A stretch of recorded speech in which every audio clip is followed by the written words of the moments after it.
Kesaksian Akhir Abad, karya W.S. Rendra. Ratap tangis menerpa pintu kalbuku, bau anjir darah mengganggu tidur malamku.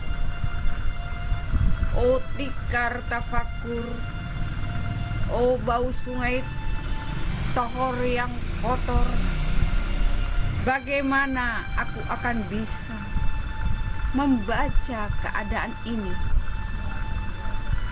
Di atas atap kesepian nalar pikiran yang digalaukan oleh lampu-lampu kota yang bertengkar dengan malam, aku menyerukan namamu.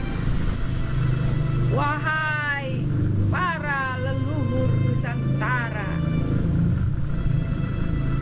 oh Sanjaya, leluhur dari kebudayaan tanah. Oh Punawarman, leluhur dari kebudayaan air. Kedua wangsamu telah mampu mempersekutukan tanah dan air. Oh Resi Kuturan, oh Resi Nerarte, empu-empu tampan yang penuh kedamaian, telah kamu ajarkan tatanan hidup yang aneka dan sejahtera yang dijaga Dewan Hukum Adat. Oh, bagaimana mesti aku mengerti bahasa bising dari bangsaku kini?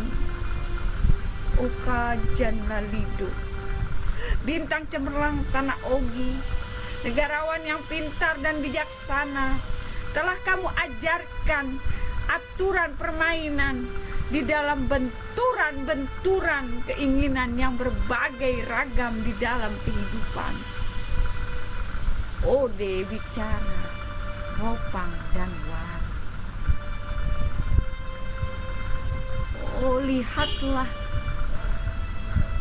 wajah-wajah berdarah dan rahim yang diperkosa muncul dari puing-puing tatanan hidup yang porak-poranda. Kejahatan kasat mata, tertawa tanpa pengadilan, kekuasaan kekerasan, berak dan berdahak di atas bendera kebangsaan. Oh, anak cucuku di zaman sibernetik, bagaimana akan kalian baca prasasti dari zaman kami? Apakah kami akan mampu menjadi ilham kesimpulan? Atau kami justru menjadi sumber masalah di dalam kehidupan? Dengan puisi aku bersaksi bahwa rakyat Indonesia belum merdeka.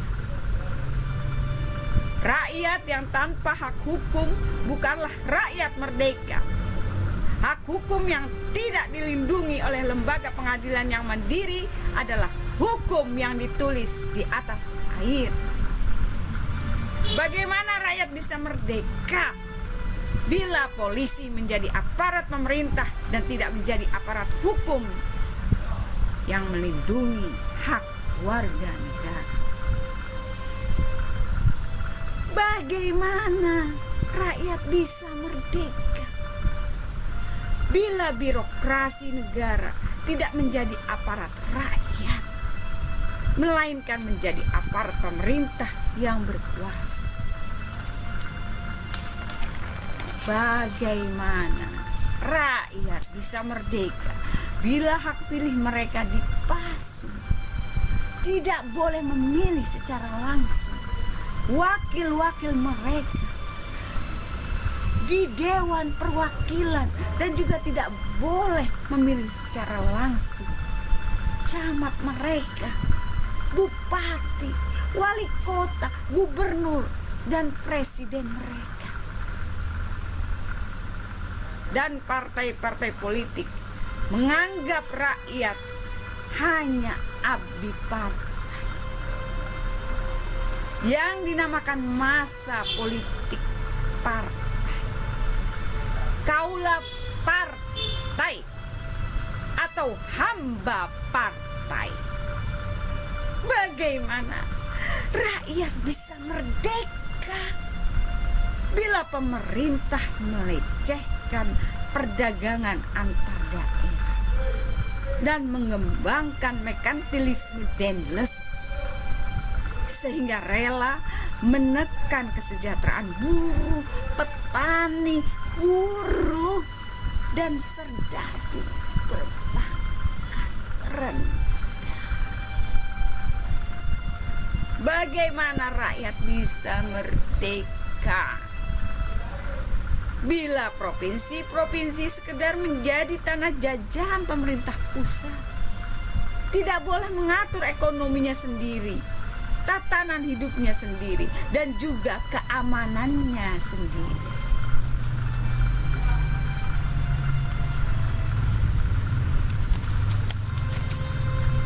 Ayam, serigala, macan ataupun gajah semuanya peka pada wilayahnya.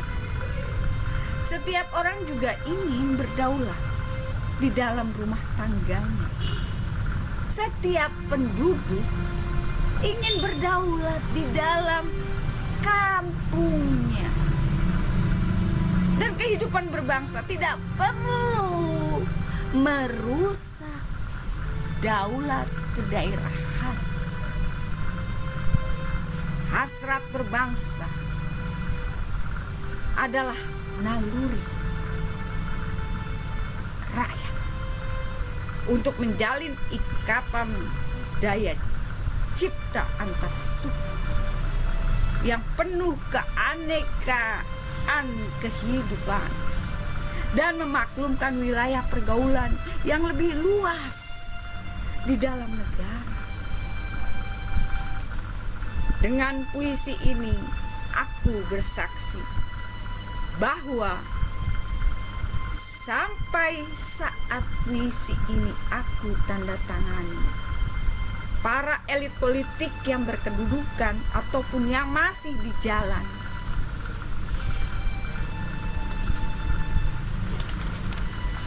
tidak pernah memperjuangkan sarana-sarana kemerdekaan rakyat. Mereka hanya musuh dan gaduh, memperjuangkan kedaulatan golongan dan partainya sendiri. Mereka hanya bergulat untuk posisi sendiri. Mereka tidak peduli kepada posisi rakyat, tidak peduli kepada posisi hukum, posisi polisi ataupun posisi birokrasi. Dengan bijak mereka akan mendaur ulang malapetaka negara yang terjadi. Oh, Indonesia,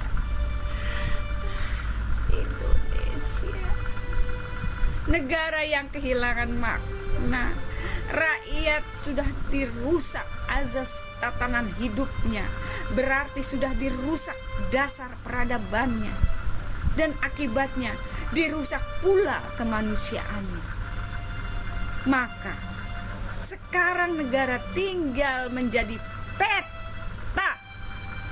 Itu pun peta lusuh dan hampir sobek pula. Pendangkalan kehidupan bangsa telah terjadi. Tata nilai rancu, dusta, pencurian, penjajahan, dan kekerasan halal. Manusia sekedar semak belukar, gampang dikacau dan dibakar. Paket pikiran murah dijajahkan. Penalaran yang salah mendorong rakyat terpecah belah. Negara tidak mungkin diutuhkan tanpa rakyatnya dimanusiakan. Dan manusia tak mungkin menjadi manusia tanpa dihidupkan hati nuraninya. Hati nurani adalah hakim adil untuk diri kita sendiri. Hati nurani adalah sendi dari kesadaran akan kemerdekaan pribadi. Dengan puisi ini aku bersaksi bahwa hati nurani itu mesti dibakar, tidak bisa menjadi abu. Hati nurani senantiasa bisa bersemi, mesti sudah ditebak, putus di batang. Gitulah fitrah manusia, ciptaan Tuhan yang Maha Esa. Candi Cetok, 31 Desember 1999, Balikpapan, 6 November 2000.